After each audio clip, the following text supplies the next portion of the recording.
Ángel, al que tuvimos el gusto de conocer, era como vivir una lluvia de chispas encendidas, que siempre estaba prendido. Y como ha dicho Juan en algunos textos, parece que estar a su lado es como escuchar que su voz sale de la radio o de la televisión. Y son muchos recuerdos que hacen que a mí se me ocurra hacer este libro. Yo soy un nostálgico patológico, pienso muy seguido en el pasado me nutre, al pasado lo extraño, el pasado me da nostalgia, quizá lo asocio con la muerte de mi padre, que fue quien me llevó al fútbol, a los toros, al box, al béisbol, al jay alay, a los conciertos de música clásica en la sala Netzahualcóyotl. Pero muy concretamente, el día de hoy, hablando de esta época, recuerdo con mucho gusto, con mucha alegría, cuando mi padre me llevaba a ver al Atlante los jueves y los domingos, cada 15 días, alternadamente, al Estadio Azteca. Era una emoción que auténticamente me desbordaba cuando estaba yo por la mañana en la escuela y sabía que mi padre me iba a llevar por la noche al Estadio Azteca a ver al Atlante. Era una emoción que auténticamente me rebasaba, no podía con ella. Crecí con eso. Lamentablemente, el desarraigo, el mal manejo, el descuido administrativo ha hecho que el Atlante esté ahora muy lejos de la ciudad a la que pertenece, que es la Ciudad de México.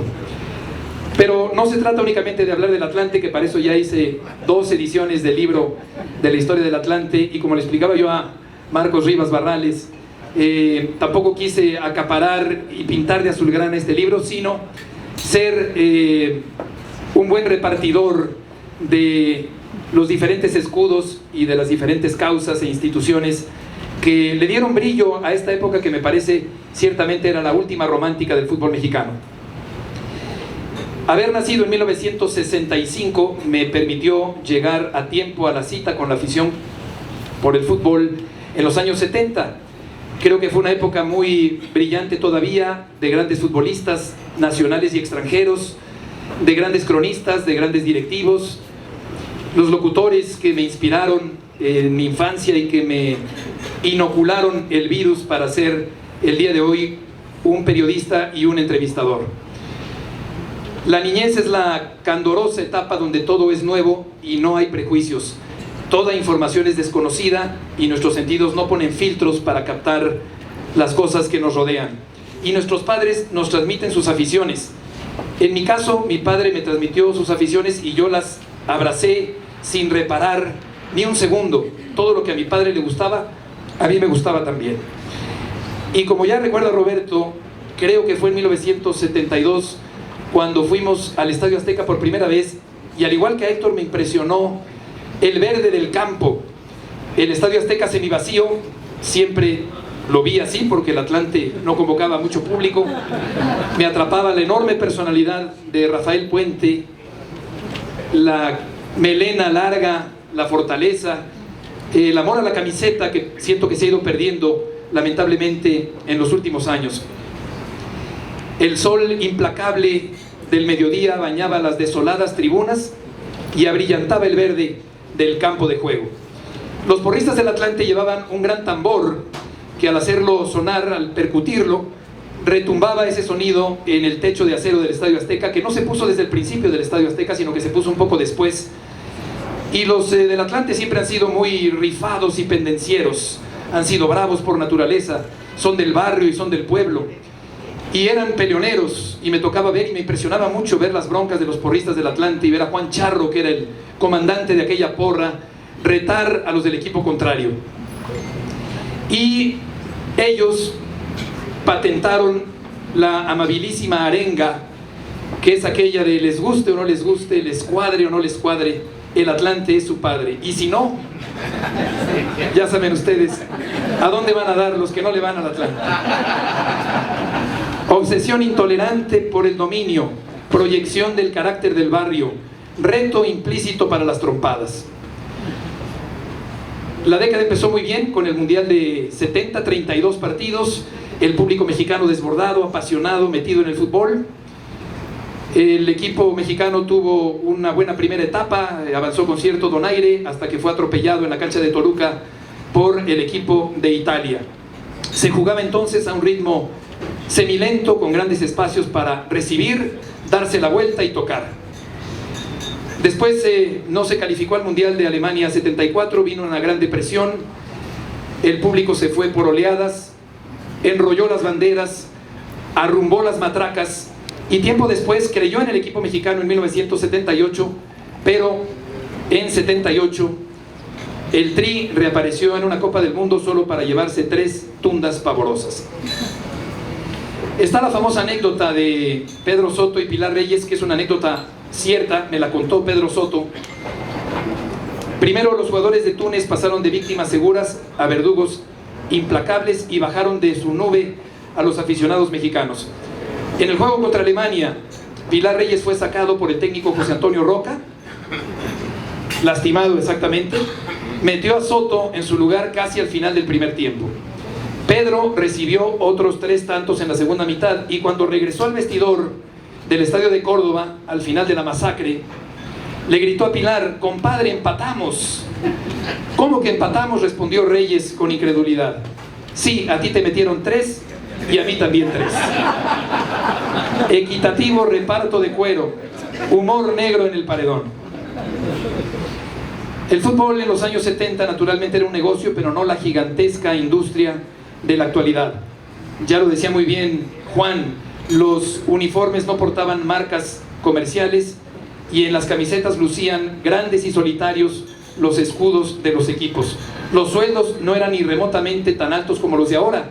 Hace unos días pude platicar con Nacho Calderón, nunca había hablado yo con Nacho Calderón, y con sus grandes rodilleras, sus patillas largas y lo buen portero que me ha dicho Rafa que es, o que era, el cuate Calderón.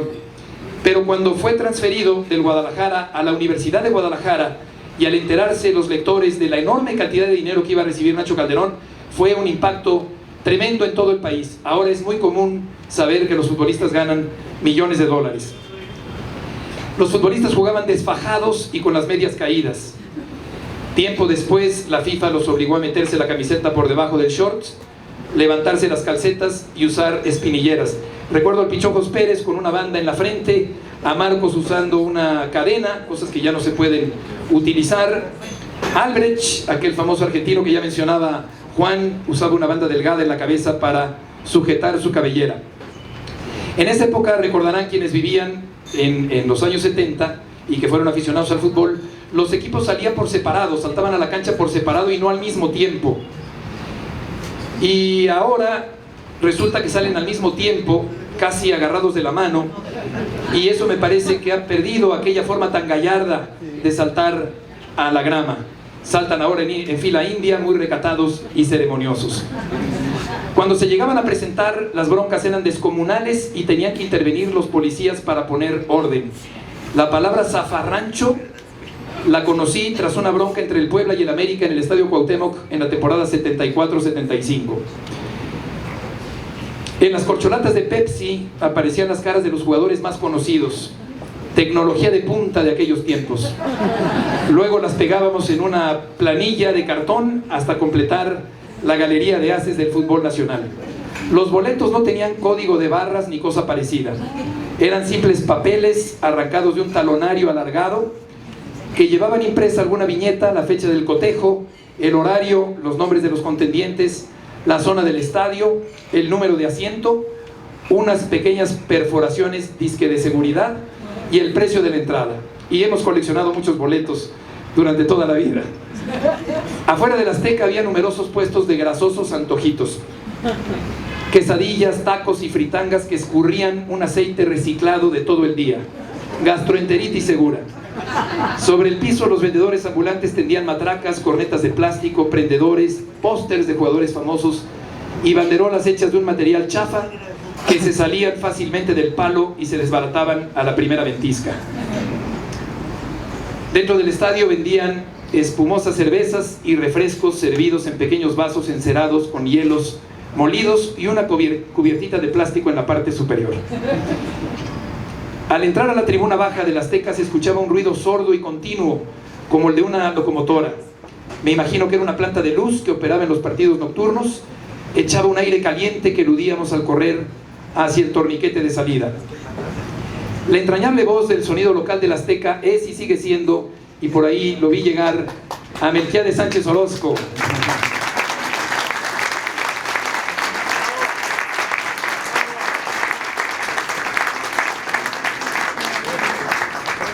Es una voz que forma parte de nuestra memoria acústica, una voz bien timbrada, inconfundible, gruesa y de muy buen color. Está en nuestra mente y en nuestro espíritu la voz de Melquiades. Ya hablaba Juan de Ángel Fernández, el complemento ideal de las fotografías de este libro. En la televisión casi no se hablaba de táctica. El juego era más una epopeya que un esquema. Había partidos entre semana en Guadalajara con la narración de Roberto Guerrero Ayala. En radio y televisión se encargaban de los comentarios el propio Roberto Guerrero, Fernando Marcos, Agustín González Escopeta, con el que tuve la oportunidad de trabajar, el Che Ventura, Ángel Fernández, Teodoro Cano, José Ramón Fernández, Gustavo Armando el Conde Calderón, Fernando Alonso, el padre de Emilio, Roberto Hernández Jr., Fernando Luengas, Juan Dosal, Enrique Bermúdez, Pedro Gutiérrez Barragán, Fray Pedro de Gúbar, Raúl Orbañanos, Carlos Albert, Chucho Domínguez y José Rogelio Esquerra, entre otros. Los locutores narraban las incidencias del partido e intercalaban menciones comerciales. El fútbol era todavía, salvo contadas excepciones, un espectáculo pacífico. Familias enteras iban al estadio sin ningún riesgo. Estábamos lejos de la aparición de las barras, puñado de autómatas que a veces ni siquiera ven los partidos, y en lugar de porras lanzan cánticos que nada tienen que ver con su idiosincrasia. Qué buenos somos para copiar lo malo que viene de fuera. Este libro es la proyección de aquella emoción entrañable que provocó en nosotros una infancia marcada por el fútbol y su maravillosa pasión. La edición impresa y la versión digital de este libro están a la venta en Amazon y en la página laultimadecada.com. Y solo quisiera agradecer a los patrocinadores: Deportivo Toluca, Club Tigres, Club Cruz Azul, Club Veracruz, Grupo Pachuca, Garcís, ESPN, Grupo Fórmula, Salvador Necochea. También gracias a Juan Domingo Beckman de Casa Cuervo, que sirve el agave al que le vamos a entrar con singular alegría enseguida. Y son 173 fotografías que espero disfruten. Gracias Juan, gracias Héctor, gracias Roberto, gracias a todos.